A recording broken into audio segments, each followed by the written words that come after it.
We all have to deal with bureaucrats and bureaucracies, and it's a real pain. We are passed from ministry to town hall, from region to region, from department to department. Our letters are not answered, our phone calls are not returned, our files go missing. It seems like an unwinnable battle. It is nothing of the kind. Bureaucrats are immensely vulnerable in all sorts of ways, and to pierce their armor, all you need is some insight into their mental processes and a working knowledge of the tactics and techniques that will give you the best chance of victory. Let's take as our example the course of a typical major public protest. The protesters are the people who live in a community blighted by the threatened assault of planners and developers. The first rule is that of eternal vigilance. You see, the crazy thing about protesting is that the time when you are most likely to succeed is the time when you are least likely to act. It's at the very beginning of the project that you have the best chance. Now, put yourself in the enemy's mind for a moment. For our purposes, let's make him one of the most formidable of enemies, Sir Humphrey himself, a government department. Someone needs a motorway, a refuse tip, a superstore. It is now that considerations come in. Some of them are obvious, cost, efficiency, and so on, and they will narrow the area of choice for the point of territorial aggression. But after them come the imponderables like amenity value and community disruption. And now the slightly less honourable considerations appear. In particular, what will cause the officials least trouble? Does Place A mean lengthy and complicated geological surveys? Does Place B mean endless, boring discussions with the Ministry of Defence about releasing an artillery range? Is Place C dangerously close to the Lord Lieutenant's pheasant shoot? Does Place D mean drawing up a completely new set of plans and estimates instead of digging the old ones out of the file? What is wrong with Place E? What is wrong with Place E is that you live there, all unaware of the project and of the considerations revolving in official minds.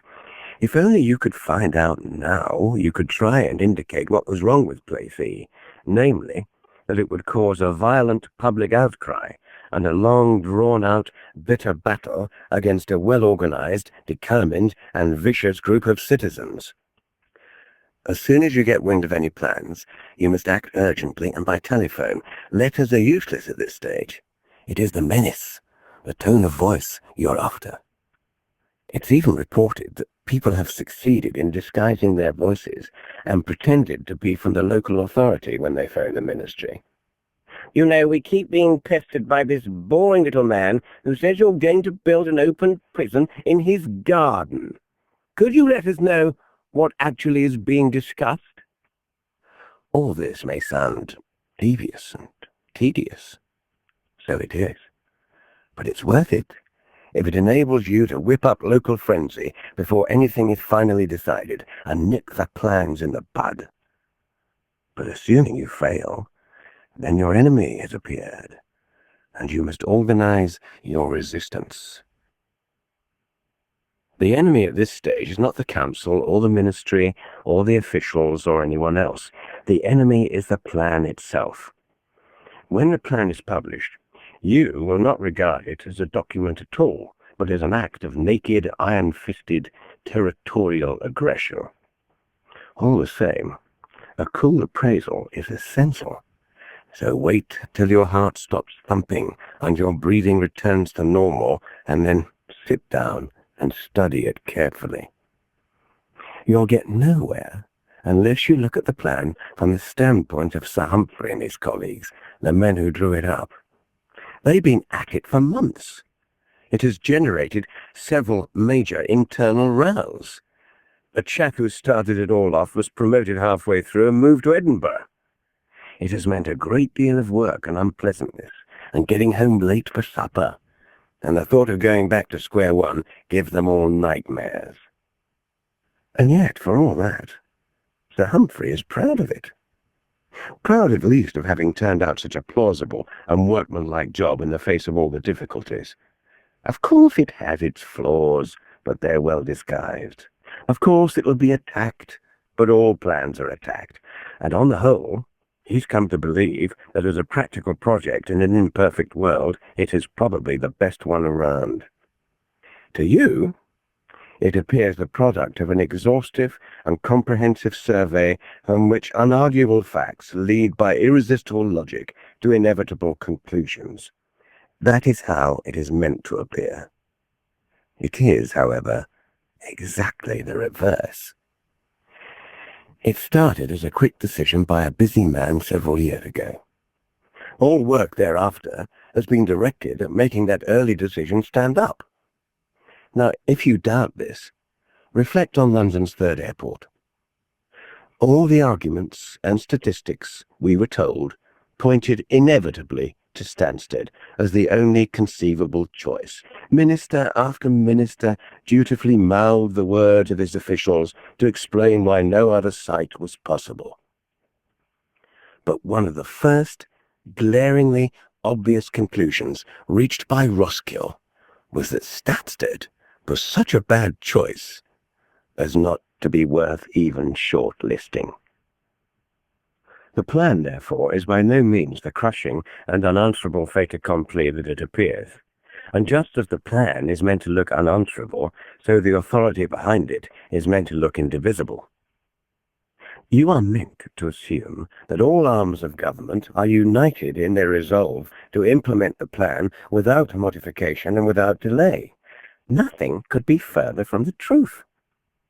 The plan is a patchwork of compromises, not just between political representatives anxious to avoid a fuss and officials anxious to avoid tiresome extra work, but between different departments of the council, different ministries, between Town Hall and Whitehall. It follows that the worst thing you can possibly do at this stage is to force them to declare a public alliance behind the plan. In their internal dissensions lie some of your best hopes. The first response to the plan is all important. It has to be a public meeting, and it absolutely must be well attended. If only a handful of people turn up, you may never recover from it. If you get a packed hall, you have the beginnings of a great campaign.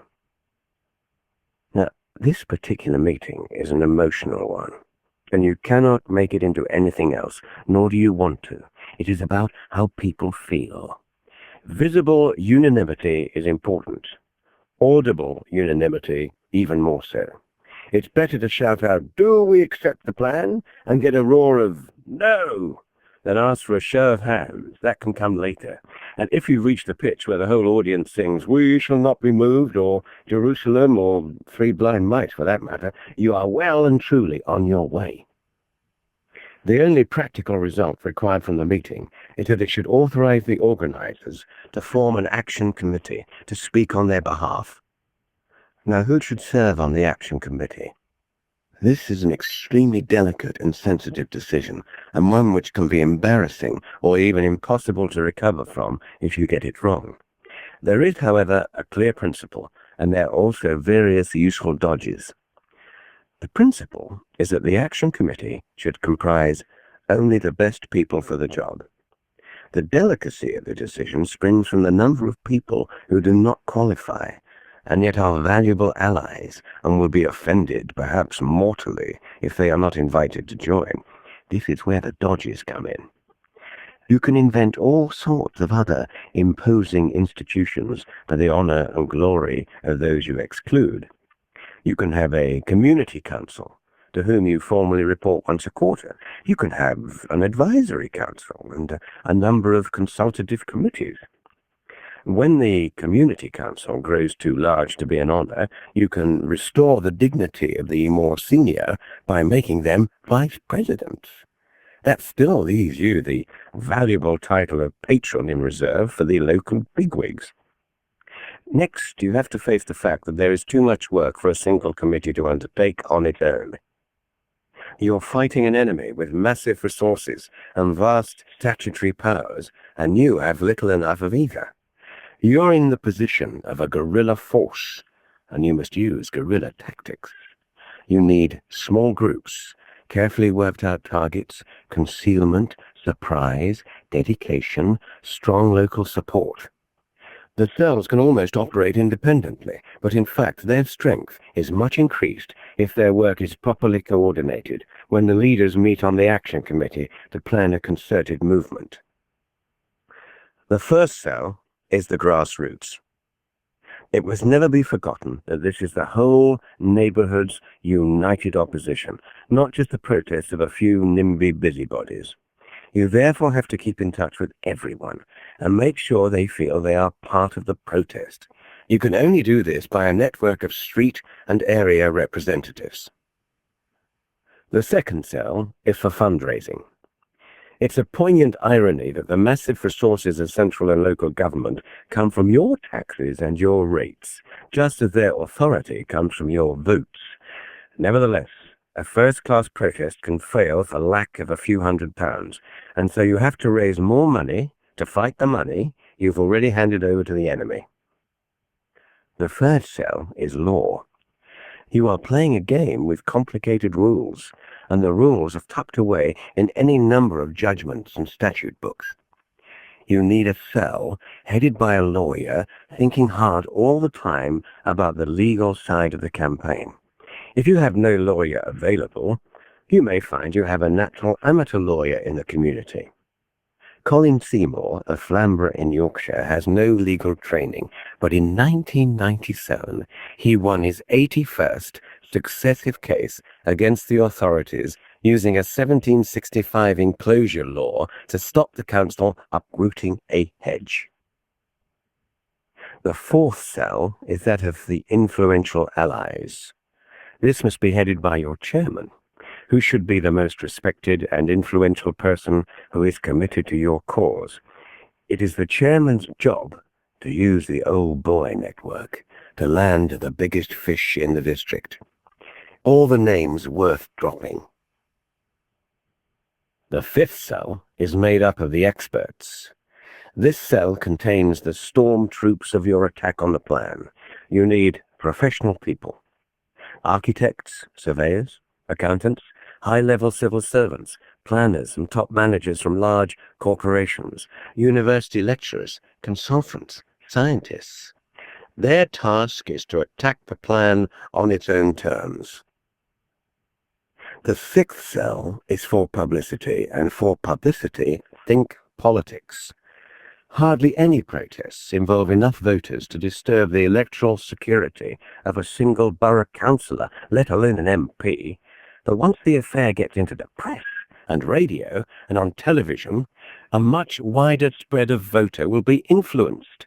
Your object is to start MPs and councillors wondering whether the railroading of this plan is worth the possible cost of their seats.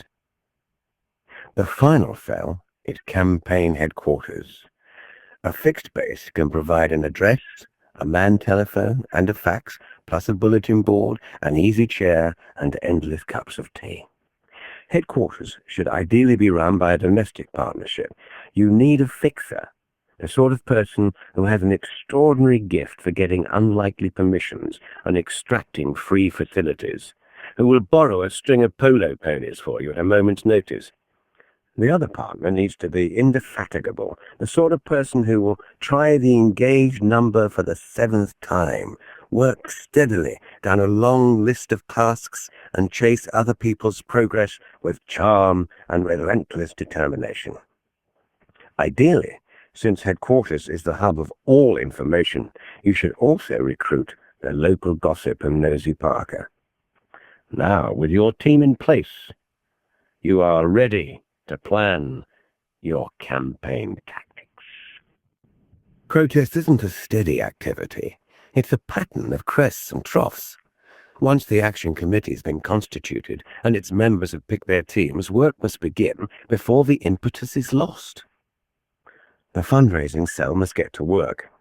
The fund needs a precise objective, something like briefing council or commissioning a survey of an alternative route or site.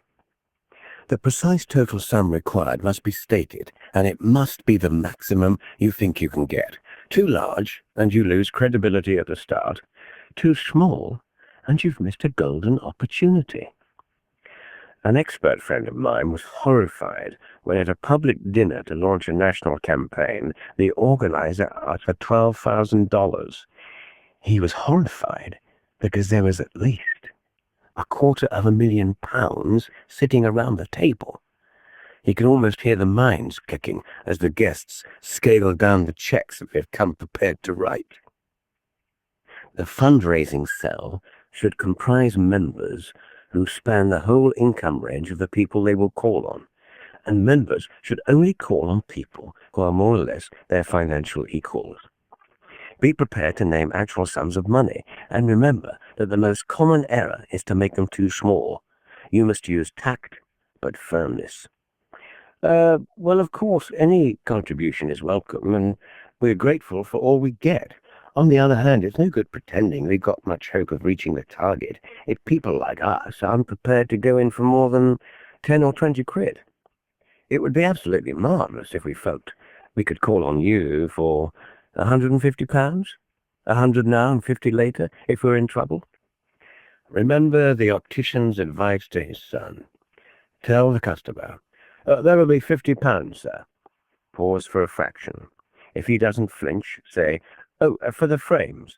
The lenses are another 50. Another pause, then each. The legal cell is there to make sure you don't miss any opportunity. You shouldn't expect them to win the war. Well, they might. It'd be wonderful if they do, because a technical legal victory is the best kind of victory. It saves a great deal of time and trouble and acrimony. But their main value is more likely to be as a support arm to tell you how the game is played. Can you object? Can you force an inquiry? Is it possible to appeal? The legal cell should watch like hawks for any legal mistakes by the enemy, any technical errors that may invalidate documents, any ambiguity or slovenliness in phrasing which may be valuable later. The influential allies cell must start immediately on compiling the list of people and organizations who could be called on to help.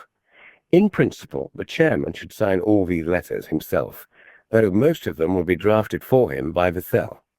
They must find out something about the organization first, so that the letter can be seen as more than a tired routine circular. For instance, we feel we're the sort of people your founder had in mind when he gave his famous inaugural lecture in 1871.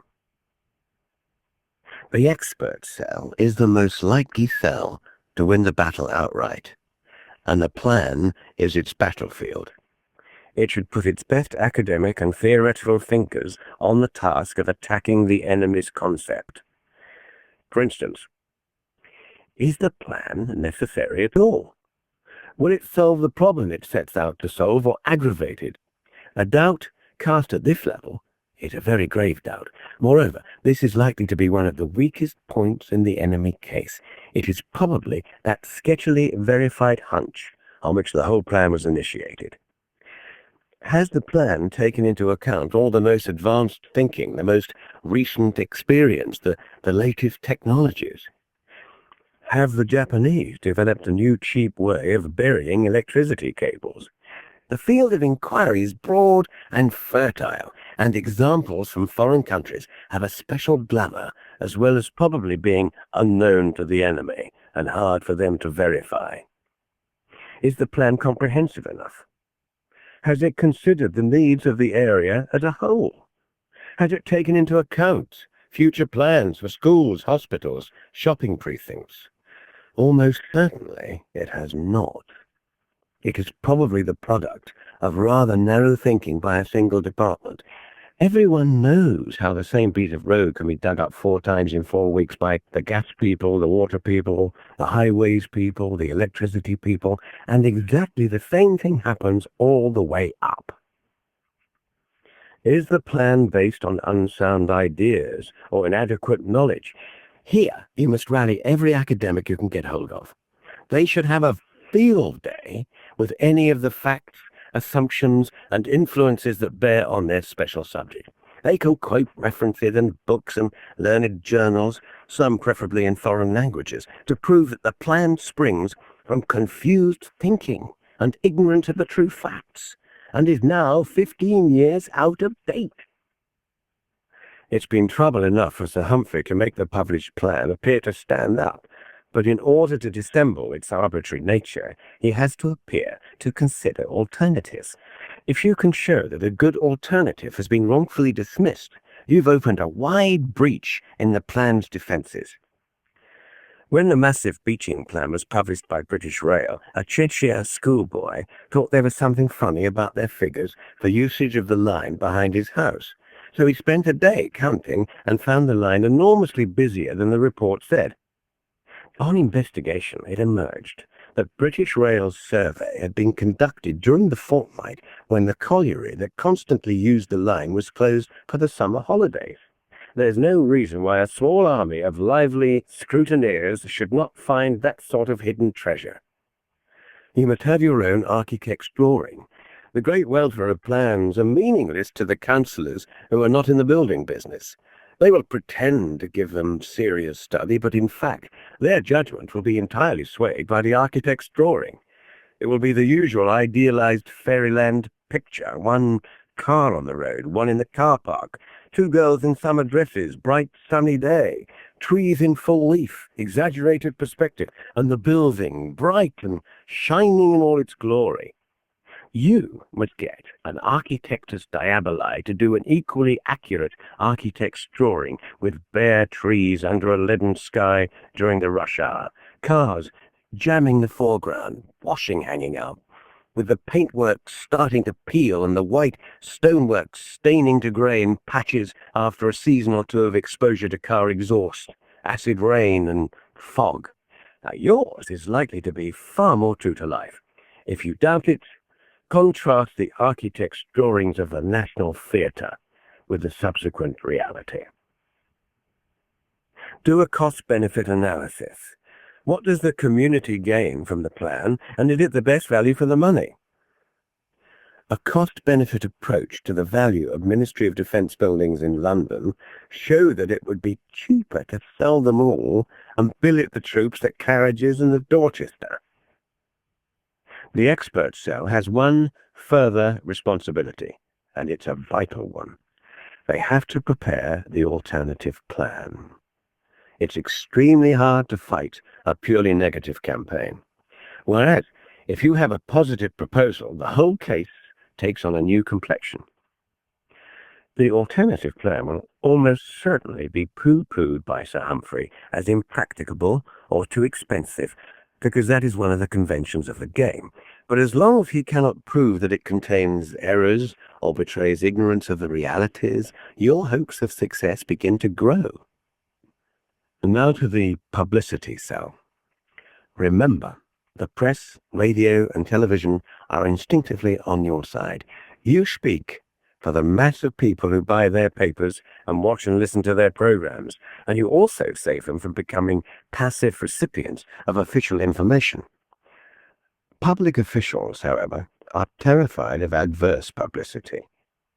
It is one of the few ways in which their errors and miscalculations can be exposed to the public and brought to the attention of very senior people on whom they may one day depend for promotion. It's of enormous value if the leader of your publicity cell can have had practical experience of journalism, advertising, public relations, television, or radio. But in the absence of a professional, find a teacher who's had experience of producing school plays. In your search for publicity, your best ally is the editor of the local paper. If he's prepared to support your cause, that's excellent. But it's sufficient if he remains impartial, so long as he gives enough space to your campaign. Detail your best letter writers to keep up an active campaign in the correspondence columns of the local press. Always react, reply to any critical letters, rebut any false allegations, correct errors of fact, expose misrepresentation, comment on new developments. The worst error in publicity policy is to say, "We would do better to keep quiet." Never let your cause go by default. Tailor your stories to particular areas of the press. The popular press may enjoy the little old lady syndrome. Plucky 80-year-old widow forced to leave her home after 60 years. Television will always welcome the chance to leave the studio and get away from conventionally dressed middle-aged, middle-class pundits for a lively situation developing in front of the camera. Eccentrically dressed protesters talking with passion, unrehearsed demonstrations with unpredictable outcomes, mothers with babies and toddlers, all go down very well. One word of warning. Your interests overlap with those of the press, but they're not identical. The bigger the row, the better, as far as they're concerned, but your aims are more precise and limited. You may not want to antagonize or directly criticize particular individuals or groups, but for them, it's all part of the fun. So warn everyone to react very carefully to questions like, would you say the council is being pig-headed? Unless you want the pig-headed council, says Action Group, as the next morning's headline. It can take months of patient diplomacy to repair the damage of a monosyllabic reply. As soon as your strategy is in place, you are ready to do battle. The headquarters cell must get to work without delay. They must find out who the real enemies are. They must discover where the real power lies. Is the chairman of the planning committee the real force? Or is he the cat's paw of the leader of the council? They must explore areas of disagreement about the plan. Do certain important people lack confidence in the costing? Are there jealous factions within the majority party? Is there a running battle between the town planning department and the surveyor's department? The more natural gossips you have in headquarters, the better. See who your allies are. With a groundswell of support from councillors, a strong-looking legal case, and unenthusiastic officials, you may be able to go to the enemy in a position to negotiate terms at once. Never seek personal glory. If you create a situation where the defeat of the plan means everyone climbing down and admitting that you were right and they were wrong, you've landed yourself with a battle to the death. At this stage, give other people the chance to gain credit by sponsoring your cause, not merely to lose it by opposing you. So your use of the press should be highly conciliatory at this stage. Something like, a very sensible speech by Councillor Niggle. Were you delighted to see that the council are not rushing headlong into the plan? Or, a most reassuring interview with Alderman Pompworthy. In some local authorities, this plan would already be a fait accompli and be jackbooted through. Thank heavens our council has more democratic instincts. People are keeping their minds open till we all know a little bit more. The more people who feel they can actually enhance their reputations by opposing the plan, the better you have done your work. The only exception to this is the councillor with a genius for getting all the other councillors' backs up, especially in his own party. If you can arrange for the plan's implementation to be the cause he harnesses his case to, that is quite acceptable. A large part of the campaign will be won or lost on paper. It's the chosen weapon of civilized government. You must keep up a steady barrage of letters and keep all of the replies. The expert cell must extract as much information and as many admissions as possible. But there is another purpose in the barrage. A steady stream of sensible and critical letters that demand careful replies has a powerful softening up effect. Officials will begin to realize it is going to be a very tough campaign, giving them a lot of extra work and plenty of opportunities for slipping up or getting caught out. The worst sort of letter from your point of view is the one that takes you an hour to compose and is answered in 2 minutes. What you're aiming for is a letter that you can dash off quickly and that keeps the official busy for a long time concocting the answer. His standard response to a letter from the public is to be brief, non-committal, and uninformative. If he can simply reply with, "We'll bear your views in mind," then he's won and you have lost. Make sure your letter contains some suggestion that cannot be left unrefuted on the file. For instance, if they have to admit you know more than they do, their credibility in defense of the plan will be seriously eroded. So you can keep them busy with questions like, Surely Section 43, Para 6 of the plan conflicts with the principles stated in Mr. Kashima's famous paper at the Los Angeles Environmental Conference last April. A refinement is to give the wrong reference first time, so when they finally come up with that discovery, you can say, "Oh, no, I meant, of course, Mr. Onishi's paper at Geneva, but surely you must have realized that from the context." Challenge the enemy's inconsistency. This is not the reason the Councillor Forthright gave at the original meeting in the town hall, or this is in conflict with the Ministry Circular 13367. You did not enforce this in 1994 in an identical instance. Do not, of course, state what the circular or the councillor said. Let them sweat. It can also be helpful to your cause to circulate copies of your letters. Very happy to accept your explanation on the telephone this morning that it was the ministry and not you who had slipped up. Copy to ministry. One of the standard bureaucratic responses is simply not to reply unless prodded, or to delay replying for a long time to gain breathing space, rather like lobbing in lawn tennis. You therefore have to stand at the net and smash, always replying by return, or else force them up to the net by the epistolary equivalent of a drop shot, something that makes them move like lightning in order to save the point. To achieve this, it is important to conduct your correspondence with the top man. Public officials are only too ready to sell their subordinates down the river. Now they cannot, if the reply will be, "I'm surprised the case has only just been brought to your notice, since it was to you I addressed the letter." Always use the top man's actual name. You'll do much better to address the permanent secretary as "Dear Sir Humphrey." If you don't know it, find it out from one of the switchboard operators, and if he's eminent enough, look him up in Who's Who. You may find hidden treasure. He may be a vice-chairman of the National Trust. He may list walking as a hobby. He may have a botany degree. You can also prod procrastinating bureaucrats by invoking an authority from a higher level. If you're dealing with a town hall, a letter to the minister responsible for local government simply listing the delays will elicit a neutral reply. The correspondence will nevertheless be sent down to the department, and it's a law of correspondence, as of gravity, that the greater the height from which a letter descends, the greater the force with which it hits the target. Another ploy is to write to Buckingham Palace. There is scarcely a public official in this country over the age of 40 whose mind does not from time to time revolve around the possibility of an appearance in an honours list. And what's more, he knows very little about how the system operates in practice. Will his name be entered in the Royal Black Book if there are 3 complaints about his actions within 12 months?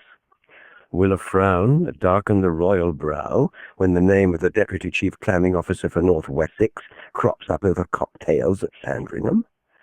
It may be wildly unlikely, but then a couple of lines on the map changing the route of the pylons is a small premium if it will insure him against such an awful possibility.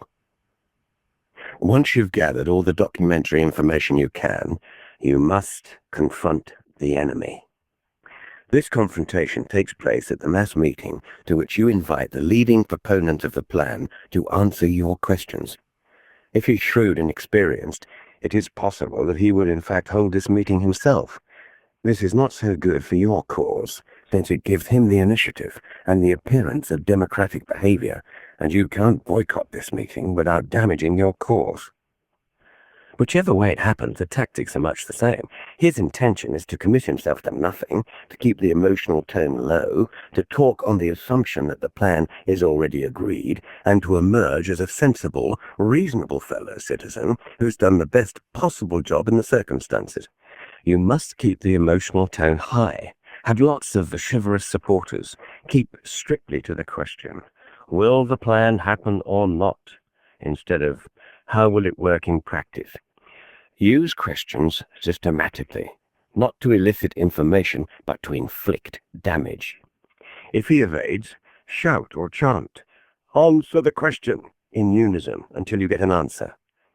You must also plan the sequence of questions, since success lies in attacking in turn the answer to each previous question. It should go something like this. "So you admit that no one bothered to ask? In other words, you haven't kept up with the latest developments. So in fact, it could be done at half price." A real exposure of incompetence and duplicity will probably provoke an outburst. The meeting should end with a rousing statement of determination to resist, followed by prolonged cheers and perhaps the singing of a song. The audience should go home more than ever convinced of the rightness of their cause, the weaknesses of the enemy case, and the possibility of victory. The enemy representatives should retreat, revolving in their minds the alternative plans if this one fails to get through. If you've played your cards right so far, your case is now locally famous. Most people in the district have read about it in the local paper. They've seen your placards and posters. Now you must convince the enemy that you're going on from strength to strength. So your activities must continue on the assumption that the next inevitable stage is the public inquiry.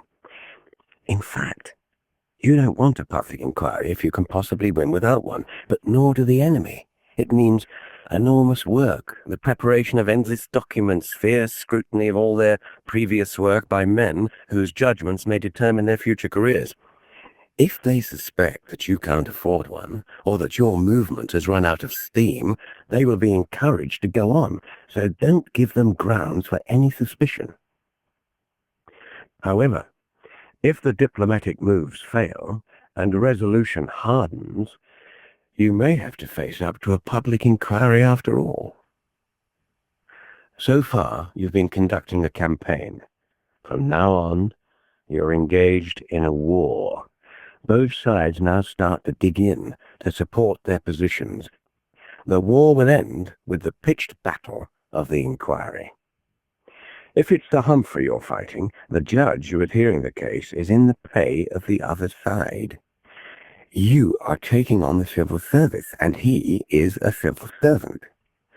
Fortunately, however, Britain has a civil service which is so large and so full of internal rivalries that he may be more kindly disposed than you would guess. The inquiry is fought according to the rules, not by publicity or negotiation or political pressure, and the experts' labours over the past month are the foundation of your war effort. They will have to prove that the plan you are fighting is faulty and inadequate, and that the alternative is better for everyone. You will have to retain a barrister if you want to give yourselves a real chance. And for this, the fundraising cell is your only hope. Up till now, you've fueled your campaign with enthusiasm, dedication, invention, and a few £100 collected in small sums. Now, you will have to find a 5-figure sum. The irony is that if you put in enough time and effort, skill and money, you have a very good chance of finding an alternative site, which is in fact an improvement on the original plan. A lot of people agree that the final M4 route, after 6 successful objections, is better than the original. This means that 6 communities have been forced into enormous sacrifices in order to do properly work which the civil servants, also paid by their money, had bungled, and yet they get no redress and recover no costs. That, however, is the rule, and this part of the game has to be played strictly by the rules.